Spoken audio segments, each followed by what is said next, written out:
Football ইতিহাস বদলে দিয়েছেন যারা, আজ জানো ইতিহাসের 7 জন সেরা কোচের কথা। নাম্বার 1-এ যে রয়েছে তার নাম শুনলে আপনিও চমকে যাবেন। Number 7, Zinedine Zidane.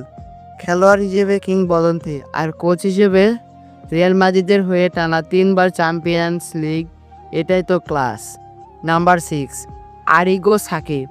ইতালির ঐতিহ্যবাহী রক্ষণাত্মক ধারা ভেঙে এনেছিলেন আক্রমণাত্মক বিপ্লব। এসি মিলানের সোনালি যুগ তার হাত ধরেই। Number 5, Carlo Ancelotti. 4 বার চ্যাম্পিয়ন্স লিগ জয় করা একমাত্র কোচ। শান্ত স্বভাব, তবু মাঠে বজ্রের মতো সিদ্ধান্ত। Number 4, Johan Cruyff.